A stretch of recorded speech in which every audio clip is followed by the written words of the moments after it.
안녕하십니까. 피터 신부입니다.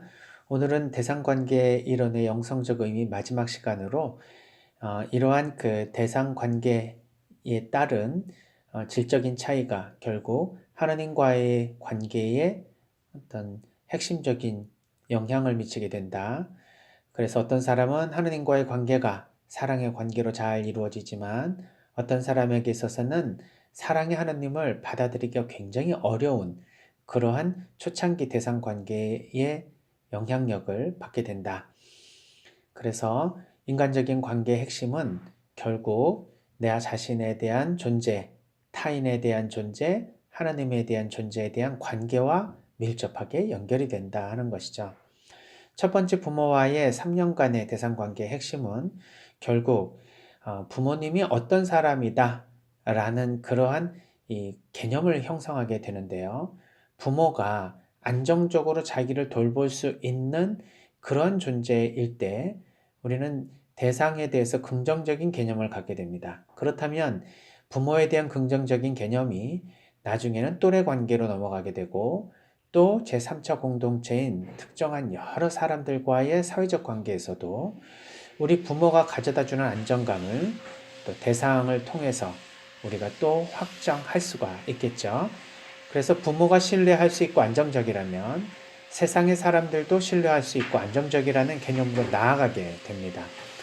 그러나 만일 부모에게 안정적인 애착관계를 형성하지 못하고 늘 부모의 눈치를 보며 부모의 심리 상태에 따라서 내가 불안정할 수도 있고 안정할 수도 있다라는 그런 느낌을 가지게 되면 부모는 안정적인 대상이 아니라 불안정한 대상이 될 것이고 따라서 영속성이 깨질 것입니다. 영속성이 깨진다는 것은 뭐냐면 우리 부모님은 늘 나를 안정적으로 돌봐주는 사람이야 라는 것이 깨지면서 혹시 부모에게 어떤 일이 일어나거나 부모에게 뭔가 문제가 발생하면 나에게 있어서도 항상 잘 대해주는 것이 아니라 잘못 대해줄 수도 있고 또 심지어는 내가 버려질 수도 있다 라는 개념을 가지게 되겠죠. 따라서 부모를 온전한 그런 지지 대상 또는 나를 안전하게 돌봐주는 대상이 아닌 부모가 현재는 그렇다 하더라도 이후에 어떤 문제가 발생하거나 상황에 따라서 내가 불안정해질 수도 있다라는 그런 항상성이 깨지고 불연속성이 생깁니다. 그렇게 되면 부모가 현재 어떤 상황에 처해 있는지도 되게 중요하고요. 부모가 지금 어떤 감정 상태에 있는지도 되게 중요하겠죠. 어떤 의미에서요? 내가 생존할 수 있는지에 대해서요. 따라서 내 스스로 내 자신을 생존시킬 수 없는 무기력한 유아일 때는 부모에 의해서 결국 자기의 생존이 좌지우지 되니까 온전히 부모에 의존하고 의탁해야 됨에도 불구하고 눈치를 보면서 의존하게 된다. 그랬을 때 부모에 대한 대상 항상성이 깨집니다. 즉 통합된 부모상이 형성이 되지 않습니다. 사실 부모는 어떤 일이 있어도 자식을 버리지 않고 무슨 일이 있어도 자식 편이어야 하는데 그 신뢰가 깨지게 되니까 일단 나를 낳아준 부모도 그런데 세상 사람들에 오죽하겠느냐. 즉 세상에 대한 근본적인 신뢰를 갖기가 어렵고 사람들에 대해서 긍정적인 관점을 가지기가 굉장히 어렵습니다. 따라서 사람들은 항상 자신을 언젠가 해칠 수 있는 그러한 포식자들이고 그러한 세상은 내가 언제나 마음 놓고 편안하게 있어서는 안 되는 그러한 전쟁터일 것입니다. 이러한 사람들에게 사람과 세상은 어떤 의미일까요? 얼마나 세상이 두렵고 얼마나 사람이 무서울까요? 그런데 이러한 사람들을 무조건적으로 사랑하고 무조건적으로 믿을 수 있느냐? 또 이렇게 해야 된다는 가르침이 종교적으로 주어질 때 이러한 초기 대상 관계에 대해서 결핍을 가진 사람들은 사람들에 대한 어떤 사랑 또 하나님에 대한 무조건적인 신뢰를 과연 가질 수가 있을까? 심리학자들은 참으로 어려운 과제가 주어지게 된다 하는 것이죠. 그래서 엄마의 첫 번째 이런 대상 관계에 있어서의 아이와의 관계는 대인 관계와 하나님 관계에 굉장히 중요한 그런 자원을 줄 수도 있고요. 또는 방해 요인으로 작용할 수도 있다 볼 수 있습니다. 또한 이러한 그 타인과 하나님과의 관계뿐만 아니라 이제 그것을 통해서 내 자신이 인식이 되면서 자기 자신에 대한 존재의 영속성, 자기 자신에 대한 자기 개념에 대한 항상성이 깨지게 되면 아이는 점차로 심리적으로 문제가 발생하면서 자기 자신도 자기 자신을 모르는, 또는 내 자신도 내 자신을 믿을 수 없는, 내 자신이 내 자신에게 두려운 존재가 될 수 있습니다. 내 자신의 존재의 영속성이 깨지기 때문에 그렇죠. 즉, 환경과 상황에 따라서 내 자신이 생존할 수도 있고 그렇지 않을 수도 있으니 내 자신은 그러니까 내가 누구라고 하는 내 개념이 불안정해지게 됩니다. 그렇다면 생존하기 위해서는 여러 가지 전략이 필요하겠죠? 또 사람들과의 관계에서 내가 살아남기 위해서는 그냥 있어서는 안 되겠죠. 눈치도 빨라야 되겠고요. 또 생존 전략도 짜야 할 것입니다. 때로는 경쟁에서 이겨야 된다는 그런 생각에서 어떤 방식으로든지 살아남기 위한 묘술, 계략, 이러한 뭔가 이렇게 다른 사람들을 이용하거나 아니면은 전술을 사용해서 전쟁에 이겨야 되는 것과 같은 방식으로 세상을 살아간다. 얼마나 세상이 힘들고 또 괴롭겠습니까? 그냥 가만히 있어도 설사 나를 괴롭히는 사람이 있다 하더라도 대부분의 사람이 나와 함께 사랑을 할 수 있고 또 지지해 줄 수 있고 또 누가 나를 괴롭힌다 하더라도 나를 또 도와줄 수 있는 사람이 있다라는 생각에서 이웃 사람들에 대한 그런 긴장감을 낮출 수 있다면 이 사람은 평생을 정말 마음 편안하게 비록 시련이 있다 하더라도 근본적인 불안이 없이 그 시련을 이겨나갈 수 있는 힘이 생기게 되겠죠. 그렇지만 그렇지 않은 사람들에게 있어서는 즉 관계에 대한 대상 항상성이 깨지고 자신에 대한 존재 영속성이 깨지게 되면 정말 이 세상은 말 그대로 살아남아야 할 전쟁터가 됩니다. 이렇게 될 때 이웃에 대한 사랑과 하나님에 대한 사랑, 이웃에 대한 신뢰, 하나님에 대한 신뢰, 자기 자신에 대한 안정을 취하기 위해서 사람들과 어떤 관계를 맺고 또 나를 돌봐주시는 하나님에 대한 정말 전적인 신뢰를 할 수 있는가? 이것은 여러 가지 문제점이 발생할 수 있습니다. 이처럼 초기 부모와의 관계는 하나님과의 관계에 대한 중요 변인이 될 수 있습니다. 욕구가 어렸을 때 온전히 충족된 아이들은 통합된 부모 양식을 갖게 된다. 통합된 부모 양식은 뭐냐면 무조건 부모님은 나를 돌봐주는 사람이다 하니까 안정적으로 부모 밑에서 온전하게 기대고 온전하게 머물 수 있겠죠. 왜? 어떤 상황이라도 부모는 나를 도와줄 수 있는 사람이니까요. 이런 안정적인 부모의 느낌을 가지게 되면 아이는 점차로 타인에 대한 긍정성, 하나님에 대한 긍정성으로 넘어가게 된다. 왜 그런가 하면 하나님은 보이지 않는 존재이기 때문에요. 보이는 대상을 통해서 점차로 이해하게 됩니다. 그래서 하나님이 어떤 분이냐? 하나님은 아버지시다라고 하면 우리가 인간적인 생물학적 아버지의 개념을 통해서 하나님의 아버지라는 것을 받아들이게 되지. 뭔가 하나님의 추상적인 아버지 상을 통해서 인간인 아버지의 이미지가 형성이 되는 것은 아니라는 것입니다. 따라서 하나님에 대한 개념은 인간의 개념이 투사된 방식으로 점차 발전되어서 이루어지는 것이고 또 하나님의 속성이 사랑이라고 한다면 그것은 인간적인 사랑을 통해서 알아들을 수 있는 개념으로 이해될 수 있는 것입니다. 만약에 아이가 욕구가 결핍이 된다면 이제 분열된 부모의 이미지를 가지게 되죠. 즉, 어떨 때는 들어주고 어떨 때는 들어주지 않는데 그것에 대해서 예를 들면 부모님이 조금 더 일관된 양육 방식을 가졌다면 비록 자기의 욕구가 결핍되었다 하더라도 이 결핍에 대한 이유가 분명하게 이해가 되고 또 어느 상황에서 결핍이 될 것이라는 것이 예측이 되면 이 분열된 부모의 이 자아는 점차 아이가 5세 이후 넘어가면서 또 자기 스스로 그러한 결핍된 모습을 메꿔 나갑니다. 그래서 비록 조금 부모님께서 충만한 그러한 그 양육 환경을 제공해 주지 않았다 하더라도 아이가 나름 이후의 삶에서 그것을 메꿔나갈 수 있는 기회는 얼마든지 허용이 됩니다. 그런데 부모님께서 예를 들면 아이의 욕구를 충족시켜 주지 못한 상황이 그때그때 기분에 따라서 달랐다.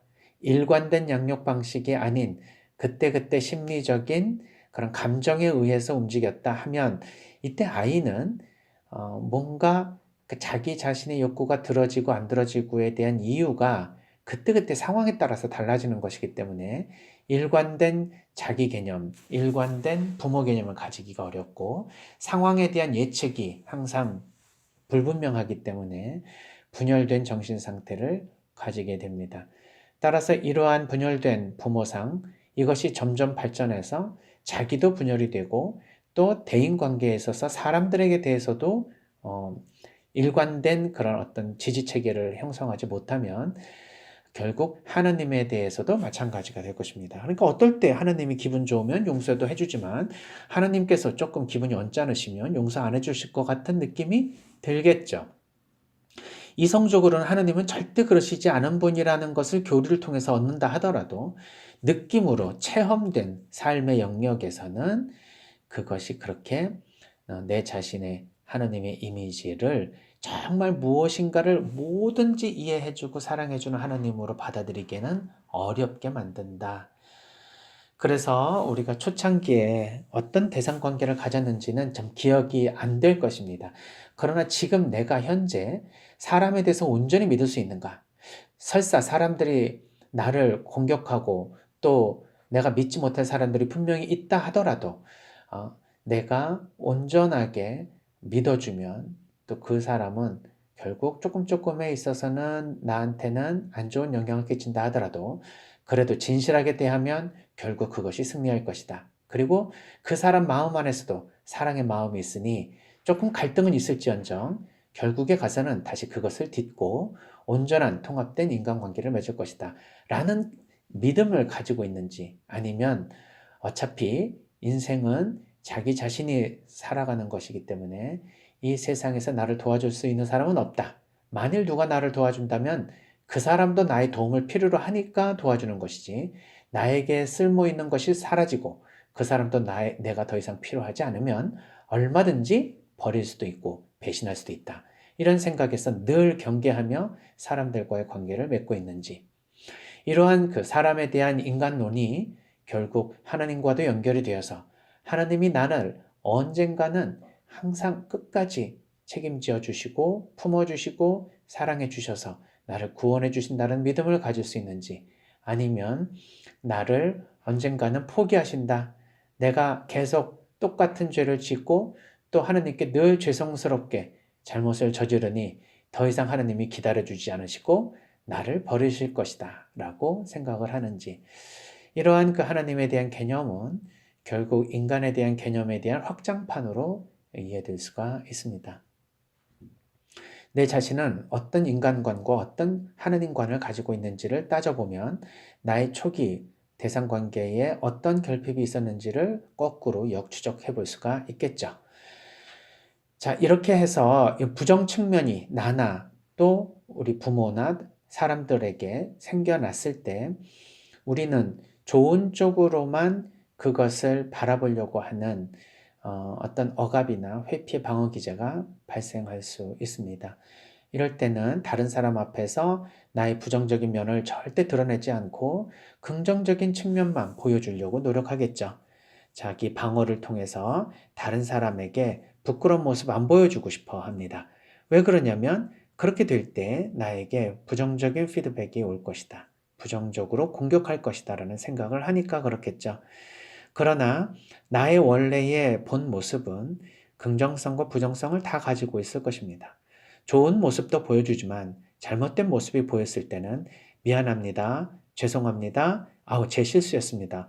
제 탓입니다. 제가 몰라서 그런 일을 저질렀으니 용서해 주세요 라는 이야기를 해야 되는데 요것을 하지 않고 합리화하고 남 탓하고 그리고 자기는 잘못한 것 없다 하고 어떤 방식이든지 무엇인가 부정적인 것을 다른 쪽으로 돌리려고 하는 그런 방어 기제가 형성이 되면 참 자기는 드러나지 않고 거짓 자기로만 대인관계를 하게 되니 결국 여러 가지 성격 장애들이 발생할 수 있습니다. 그래서 긍정 측면만을 너무 과대하게 포장하고 또 강조하게 되면 자기 자신에 대한 약점, 단점은 숨기게 되는데 이것이 대인관계에 굉장히 치명적으로 악재로 작용할 수가 있겠죠.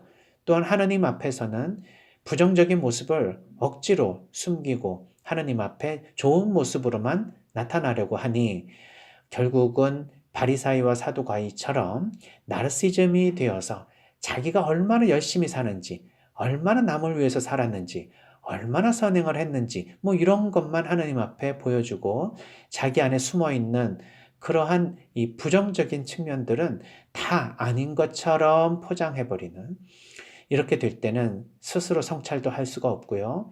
회개도 되지 않고요.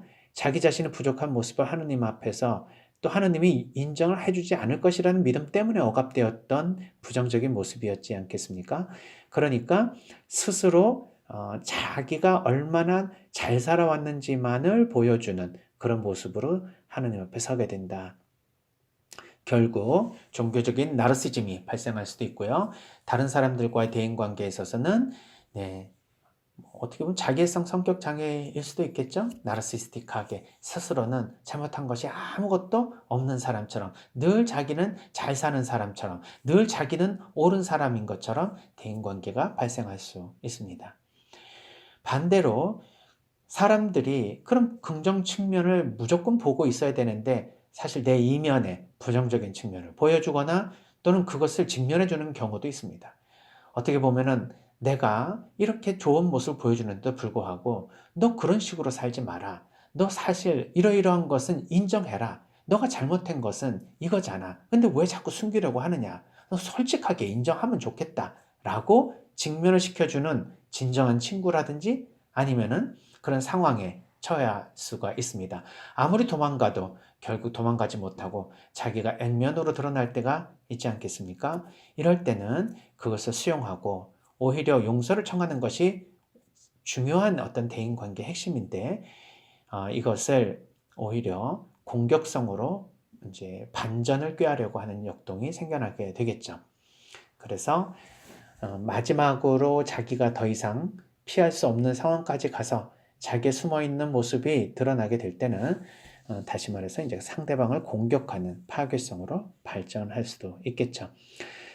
따라서 뭔가 평상시에는 좋은 모습을 보이다가 막판에는 완전히 반전이 되는 사람도 있지만 평상시에도 자기의 부정적인 모습을 보여주고 싶지 않아서 늘 남을 탓하고 공격하고 짜증을 내고 이런 사람들도 있을 것입니다. 그래서 아무것도 아닌 거 가지고 계속 분노를 내는 분들은 사실은 자기 안에 있는 굉장히 보여주기 싫어하는 것을 오히려 그 공격을 통해서 방어하고 있는 것이다. 이렇게 볼 수 있겠죠. 그래서 너무 화를 많이 내는 사람일수록 자존감도 많이 떨어져 있는 사람이고요. 숨길 것도 많고 자기가 다른 사람이 보아서는 안 되는 그러한 수치스러운 모습들이 있는 것입니다. 그것을 드러내지 않으려고 그렇게 화를 내는 것이죠. 또한 이러한 바깥의 사람들에게 공격하는 이런 화가 이제 드러나지 않으면 그 화는 자기 안으로 방향을 바꿔서 자기를 괴롭힐 수도 있습니다. 이것이 우울과 자살로 이어지는 경우도 있는 것이죠. 그래서 공격성은 굉장히 중요한 자기 방어 기제인데 이 공격성이 파괴성으로 발전하게 되면 부정적인 방식으로 사용되게 되는 것입니다. 다른 사람들을 공격하거나 아니면 자기 자신을 공격해서 분노 조절이 안 되거나 아니면 우울로 가거나 자살로 가는 경우들도 있을 수 있다. 그래서 우리는 이러한 분열된 이미지를 어떻게 통합할 수 있을까?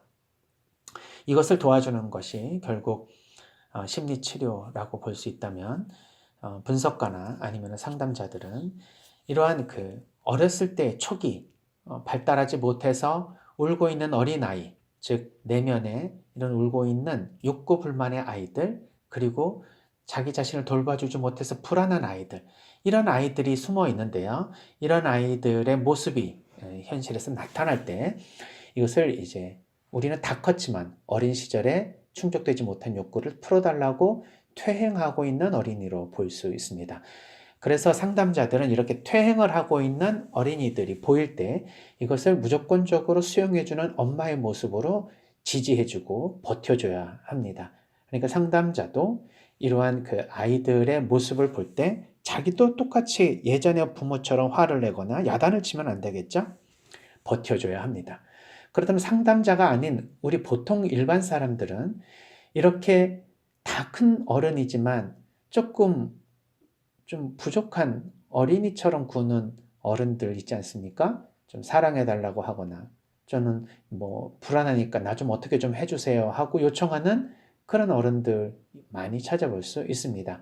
아무것도 아닌 거 가지고 화를 내거나 아니면 뻔히 잘못한 줄 알면서도 아니라고 합리화하거나 뭐 우격다짐을 하거나 어깃장을 놓거나 말도 안 되는 것으로 계속 자기 주장을 하거나 좀 심리적으로 안정이 되지 않은 그런 일상을 살아가는 데 있어서는 나름 살아가지만 그러나 정서적으로 안정되지 못한 이런 어른들이 너무 많죠. 자, 그분들은 어떤 대상 관계를 원할까요? 초기에 내가 충분히 자기의 이러한 욕구를 또 자기의 부족한 면을 안아주고 수용해줬던 엄마, 그 엄마에 대한 결핍을 다른 사람을 통해서 보상하려고 하는, 그래서 그러한 제2의 엄마, 제3의 엄마를 찾고 있기 때문에 나 이런데 너 나 받아줄 수 있어? 나 이렇게 힘든데 너 나 견뎌줄 수 있어? 나 이렇게 정말 감당하기 어렵지만 너 나 감당해 줄 수 있어? 하고 요청하는 것입니다. 그래서 그런 요청의 관계로 결국 그것을 해줄 수 있는 것처럼 느껴질 때 우리는 결혼도 하고 친구도 사귀고 특수 관계를 맺게 되는 것이죠. 그런데 그런 줄 알았더니 알고 보니까 그렇게 못해주는 사람을 통해서 실망을 하게 됩니다. 결국 이렇게 특수관계인들이 서로를 버텨주지 못하고 실망을 하게 될 때 전문가를 찾아가게 되기도 하죠. 그렇지만 우리는 누구입니까? 신앙인으로서 사랑의 전문가입니다. 뭔가 사회에서 심리 전문가다 또는 뭐 정신분석가다 하고 특수한 무슨 심리치료의 전문가 자격을 받진 않았지만 사실은 이 치료의 핵심은 이렇게 잡아주고 버텨주고 안아주고 수용해주는 엄마란 말입니다. 그래서 초창기에 이렇게 무엇이든지 힘들어할 때 그것을 안아줄 수 있는 이 홀딩 머더라고 하는 버텨주는 엄마, 안아주는 엄마, 지지해주는 엄마, 어떤 일이 있어도 버리지 않고 끌어안아주는 엄마의 체험을 이 정서적으로 문제가 되는 모든 어른들은 요청하고 있다. 그러면 그런 사람이 되어주는 것이야말로 진정한 신앙인의 모습이고요. 바로 그것이 사랑의 모습이다. 우리가 사랑한다 한다 하면 뭘 사랑한다고 말할 수 있습니까? 지나가면서 거린에게 뭔가 이렇게 적선 한번 해주는 게 그게 무슨 사랑의 행동입니까? 네, 사랑의 행위이지만 우리가 매일의 삶 속에서 사랑을 실천한다고 했을 때는 그렇게 몇 번에 걸쳐서 자선 활동하는 것만을 의미하는 것은 아니겠죠. 더 근본적인 의미가 있을 것입니다. 그것은 정서적으로 안정되지 않은 우리 주변 사람들을 버텨주는 능력입니다. 바로 그렇게 버텨줄 수 있는 능력을 가지게 되면 이것이야말로 정말 진정한 우리가 하나님의 자녀라는 것을 드러내는 표식이 되겠죠. 성경 말씀 한번 볼까요? 그때 제자들이 예수님께 다가와 하늘나라에서는 누가 가장 큰 사람입니까? 하고 물었다. 그러자 예수님께서 어린이 하나를 불러 그들 가운데 세우시고 이르셨다. 내가 진실로 너희에게 말한다. 너희가 회개하여 어린이처럼 되지 않으면 결코 하늘나라에 들어가지 못한다. 그러므로 누구든지 이 어린이처럼 자신을 낮추는 이가 하늘나라에서 가장 큰 사람이다. 또 누구든지 이런 어린이 하나를 내 이름으로 받아들이면 나를 받아들이는 것이다. 이때 어린이는 어떤 어린이입니까? 네, 우리가 다 컸지만 사실 초기 어린 시절, 특별히 절대의존교인 3세까지의 그 영유아 시절, 그 시절까지 우리 자신이 스스로를 낮추어서 도움을 요청하지 않으면 우리는 하늘나라에 들어가지 못한다라고 말합니다. 이것은 우리의 어떤 사람들도 이 3년 안에 심리 정서적인 결핍을 다 가지고 있습니다. 그래서 비록 신체적으로는 컸지만 우리가 정신적으로, 심리적으로, 그리고 영적으로 다시 그 3년의 어린이로 돌아가서 온전하게 하나님 앞에서 의탁하고, 우리 부모가 해주지 못했던 것이 있다 하더라도, 아니면 설사 부모가 해주었음에도 불구하고 내가 그것을 결핍이 있다고 스스로 느끼면서 내가 부모님에게 불만을 가지고 있거나, 아니면 사람에 대해서 또 하나님에 대해서 그런 불평 불만들이 생겨나게 되는 원인이 있는 그 시기로 내가 돌아가서 이 어린이와 같은 마음으로 다시 내가 시작을 할 필요가 있다는 것입니다. 그리고 바로 그렇게 어린이가 된 사람을 받아주는 사람, 이것은 그 옆에 있는 사람이겠죠. 그 옆에 있는 사람이 이러한 어린이들을 받아들인다는 것. 즉, 정서적으로 울고 있는, 그리고 보채고 있는 이 어린 아이, 그 아이를 받아주면서 견뎌주면서 수용해주고 온전하게 사랑해주는 것이야말로 하나님의 나라에 들어가는 사람들의 조건이다. 자, 그렇다면 심리 정서적으로 우리는 어린이와 같이 된다, 또 어린이를 맞아들인다는 게 무엇일까요? 우리 마음 안에 우리가 성장하지 못하고 아직도 초창기 대상관계에서 울고 있는 수많은 어린이들을 가지고 있습니다. 또 우리는 주변의 사람들을 만나지만 다 정서적으로 그런 결핍을 가지고 있는 어른들을 만나고 있습니다. 그 사람들의 내면 안에서 말도 안 되지만 울고 있는 그 어린이들을 수용해주고 안아주고 버텨줄 수 있는 사람, 이런 사람들이 진정한 사랑의 행동을 하고 있는 것으로 볼 수 있겠죠. 우리는 이웃 사랑과 하나님 사랑은 같은 사랑이라고 얘기합니다. 이 초창기의 대상 관계에 있어서의 우리는 진정한 사랑을 얻을 수 있는 능력을 받고 태어날 수도 있겠지만, 여러 가지 환경적으로, 그리고 심리 정서적으로 어려운 부모님들이 그래도 열심히 키웠지만 우리가 조금씩 결핍을 가지고 있었던 이것을 평생을 거쳐서 서로 보듬어주고 또 서로 그걸 메꿔주면서 살아가는, 즉 사랑의 결핍은 곧바로 우리가 사랑을 해야 된다라고 하는 그런 의무와 책임감, 그리고 과제를 우리에게 알려주고 있습니다. 누구나 다 충만하게 사랑을 받고 자랐다면 굳이 서로 또 뭐 사랑을 열심히 하라는 그런 사랑의 계명도 사실은 이렇게 절실하게 다가오지 않을 수도 있겠죠. 그러나 우리는 누구나 다 사랑을 필요로 합니다. 따라서 그 사랑을 메꿔주는 그런 관계 안에서 하나님을 만날 수 있다는 것, 그리고 우리가 초창기 대상 관계가 이웃과 하나님과의 관계와 연결이 된다면 결국 그 대상 관계의 회복은 이웃 사랑과 하나님 사랑을 통해서 완성이 될 것이고, 반대로 이웃 사랑과 하나님 사랑을 통해서 우리는 첫 번째 대상 관계에 대한 결핍을 메꿀 수 있다는 것을 알 수 있습니다. 무엇보다도 사랑이라는 것은 무엇인가? 이렇게 초기에 어렸을 때 울고 있는 그 어린아이의 내면 아이를 수용해주고 맞아주는 것이다. 즉, 다 큰 어른이 어린이같이 굴 때 우리는 받아들이기가 어렵습니다. 그러나 그 안에 울고 있는 3살 때까지의 그 어린이를 만나서 겉으로는 어른이지만 그 안에 울고 있는 어린이를 품어줄 수 있는 그 사랑이야말로 진정한 사랑의 본질이다. 또 모든 사람들은 바로 그런 사람을 요청하고 있다. 우리 모두는 제2의 제3의 엄마로서의 역할을 해줄 수 있다고 생각이 듭니다. 요한 1서 4장 20절에 보면 정말 우리는 하나님의 사랑과 이웃 사랑이 하나라는 것을 알려줍니다. 눈에 보이는 자기 형제를 사랑하지 않는 사람이 보이지 않는 하나님을 사랑할 수는 없습니다. 우리가 그분에게서 받은 계명은 이것입니다.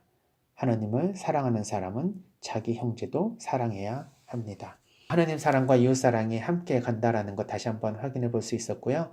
또한 이웃 사랑을 통해서 우리는 하나님 사랑을 체험할 수 있고요. 또 우리가 초기에 사랑의 결핍이 결국 하나님의 사랑과 이웃 사랑으로 만회될 수 있다는 것, 그리고 이 사랑이 우리의 모든 결핍들 다 만회해 줄 수 있는 중요한 심리치료의 기초라는 것을 확인해 볼 수 있었습니다.